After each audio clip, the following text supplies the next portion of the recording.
Story 1. Haunted House in London. Been sharing this true story with friends for years, always been told it's interesting, thought I'd share it here. So, I've never been the kind of person to believe in ghosts, I'm a non-religious guy. I've seen some odd things in my 26 years, but nothing to convince me 100% that the paranormal is legit. However, I have one interesting experience that tends to get interest and honestly has made me question my stance on the paranormal ever since. About 6 years ago, I was a 20-year-old student living in London. My latest flat contract had run out and I needed a place to live as fast as possible. I had very little money, and felt guilty needing my parents to be a guarantor, so, as any broke Londoner would do, I googled the cheapest place possible. Somewhere I could move into that day/next day, that's how last minute this was. I was fortunate, or in actual fact, misfortunate, to find a place available to move in that day. Contract signed, I had a place to live. I moved into this detached house with all my stuff the following day. It was a dirty house, but the flat occupants were all 20 to 30-year-olds, 4 of them, and very friendly. The area was quiet and I felt reasonably comfortable. This house was always damp and cold. It was autumn, so it's not surprising, but it was always an unpleasant atmosphere. The garden was overgrown and creepy, the windows that faced it were scratched, cracked, and looked very dirty. The hallway's light didn't work, so the entire interior of the living room and hallways connecting to rooms were pitch black at night. The bathroom was just something else. On my first night after speaking to one of my new flatmates, I was told that they have all experienced weird noises, especially scratching on the blackened window in the bathroom. I laughed this off as nonsense, probably a tree brushing it when it gets windy outside. So, after a couple of weeks I finally started noticing weird occurrences in the building. My room's window faced the driveway and I liked to keep my curtains closed because I was in the west-facing room and I didn't like the sunlight pouring in and blinding me every day. So, I would close the curtains in the morning, head to class, come home and find the curtains opened more than halfway.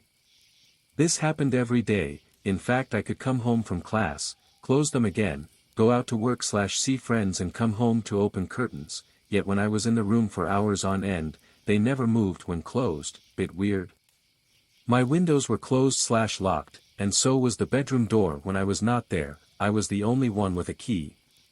Also above me was an attic. No one lived up there. It was a locked storage room, I'm guessing, but at night I could hear what sounded like foot stomping, 2 people walking around, kids running in sometimes whispers. Bit freaky, but I thought maybe someone in the house had access to this room and was using it at night, for who knows what.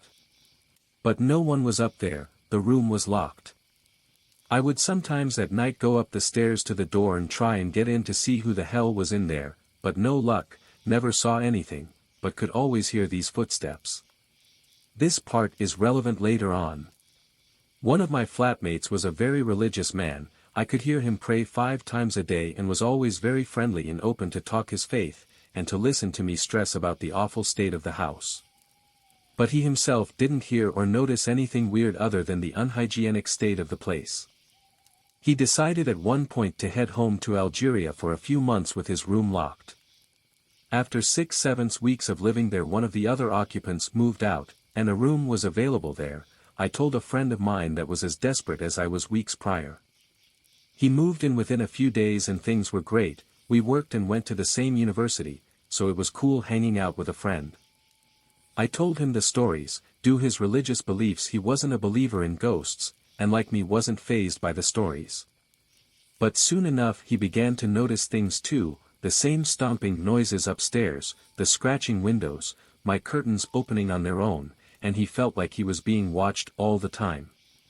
He also noticed that the shed in the garden had a broken panel and could easily imagine someone being inside, sometimes watching us in the kitchen when we made food. Routine pest control opened the shed during a visit one day and found half a dozen dead rats and a pile of hollowed-out bees in there. Creepy, but no monsters.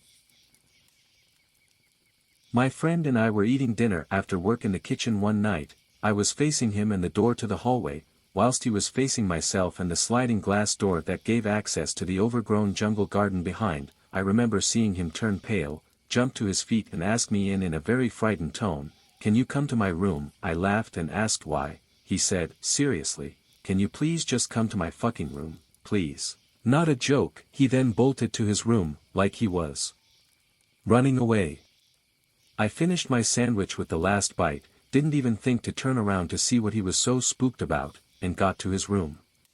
He locked the door, sat on his bed and turned on his PlayStation. After a few minutes he calmed down, and as he started playing, he told me he saw something in the garden, a woman in a white dress. She walked across the garden, half a meter from the glass, she almost floated past, and then she vanished. He kept saying, we have to leave," and that noises were one thing, but when you see something everything changes. My room scarred him and everyone else the most. Another flatmate told us they thought they'd seen me in my room peering at them on the driveway through a 20 centimeters gap in my curtains one night. They said they saw a shape of a person's head, but I wasn't there that night, or on any of those occasions mentioned, and I certainly don't peer at people through my window. Things get worse. 2 nights after the kitchen incident I'm woken up at around 3 to 4 a.m. in the morning. My friend is banging on my door in the pitch blackness of the hallway. I open it and he comes in shaking with fear, saying his bed was vibrating and moving, and he can't stay here any longer. The next day he speaks to a friend, and got a place to stay, so packs up most of his stuff and is gone. Within a few days another person left, a little creeped out but mostly annoyed with the poor state of the house. At this point, we, the last remaining occupants, are all looking for alternative living arrangements. Remember the religious guy that went back to Algeria? He's been gone for months now, and hasn't returned. The landlord makes a visit one day, and as he has a spare key decides to inspect the room to make sure is all okay, so he opens it up and we go in. Wow, his room was amazing. It was warm, cozy, no damp or cold. It was honestly like a different house. It was nice. My last night there. I decided to move in with my partner, who had avoided this house the entire time I'd lived there, maybe visiting once or twice. She hated it, hated being there, and always felt uncomfortable. On my last night I again heard weird noises, but this time in the hall. I was aware that I was home alone that night as the only other flatmate left was on holiday. It was, as was always, very dark when I opened the door, no one there.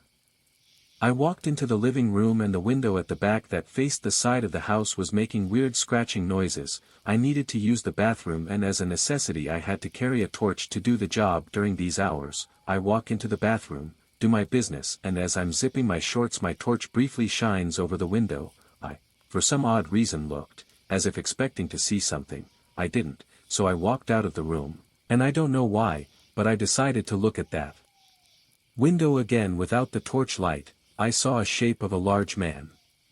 I went back to my room, locked my door. All night I heard foot stomping upstairs in the attic. I couldn't sleep, so I moved all of my things into a pile in the middle of the room, sat on the bed and waited for sunrise. I got a taxi in the morning and finally got the hell out of there. You couldn't pay me to go back. Story 2. I grew up in a haunted house. A more accurate title for this post would probably be that I grew up in a few different haunted houses. Even now we have an entity in our kitchen who we jokingly call the fridge ghost, as it likes to hang out by the fridge and occasionally opens it in the middle of the night. But for this post I am going to talk about a house I lived in until middle school. It is located on a street called Cherry, which my friends and I always joked about for obvious reasons.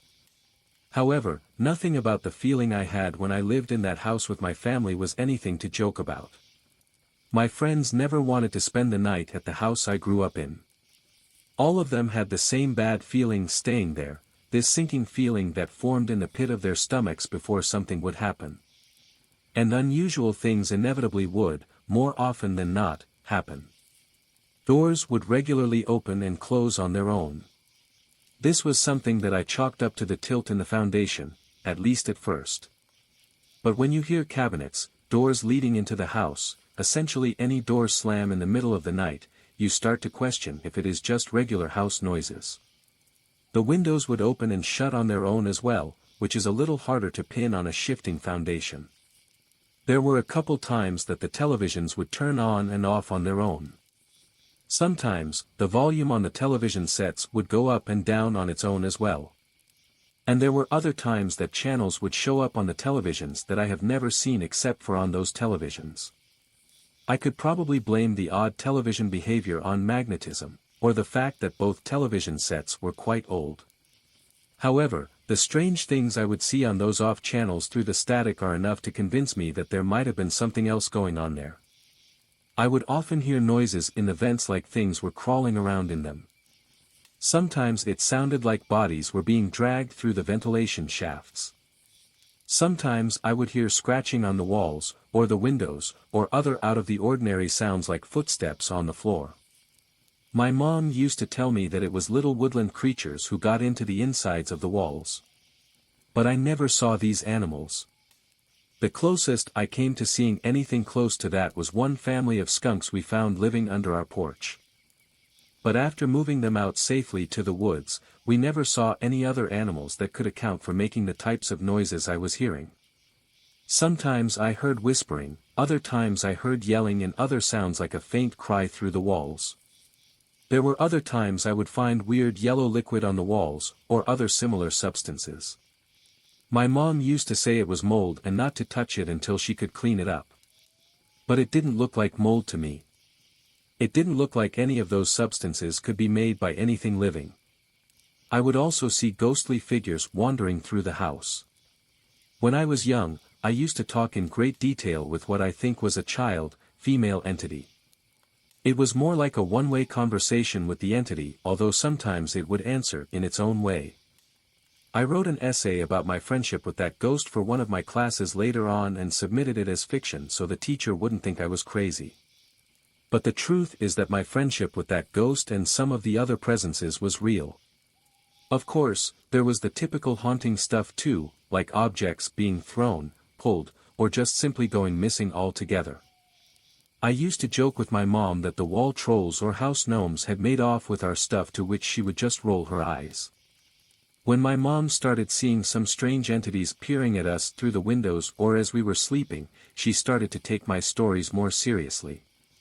She won't agree with everything I've claimed to see in that house, but she will definitely admit that there were presences that would appear. I often saw toys come to life, including a doll my aunt had brought me back from Russia. I had a dream that the doll was trying to kill me by choking me to death. When I woke up, the doll was sleeping next to me in my bed. No one had ever moved it there that night. I ended up blessing the doll and throwing it away. To this day I don't like dolls and will not sleep in the same room with one. I remember that the landlord who lived in the house next door was always asking us how things were going in the house. My mom told me to keep quiet about the things we saw because the rent was cheap and she didn't want to upset her. But even though I never got any direct answers from the landlord, I could see by her behavior that she must know something was wrong with the house. Perhaps the strangest thing was that the house didn't particularly have a dark past or a history attached to it that would make it stand out as a hub for spiritual activity. The landlord was cranky and her attitude could have contributed to the overall negative vibe. But other than that, we never knew what in particular made the house haunted. I didn't exclusively see evil entities in the house either. Like I said, I made some friendships with the ghosts, and I even saw other entities like what I can only describe as being little people, and entities that looked like what people say greys look like, but they were not aliens. This leads me to believe that the house was built on top of some ley line or portal that opened up into other realms. Maybe a more accurate title would be that my house was a gateway. I am not sorry that I had the experience that I did. In fact, I think it broadened my horizons and showed me from an early age that there is more to the world than what we can physically see. I will always think of the friendships I formed with ghosts and other entities fondly. For some people, my experience might have a rational explanation, and that is fine. I have always had an open mind and am happy to listen to many sides of an argument. But for me, the experiences I had in this house growing up were tangible and not just the imagination of an elementary school kid. They are something that has colored my view of this beautiful and mysterious world and has opened my eyes to all kind of realms of possibility. Story 3. Why I've no fear of haunted houses.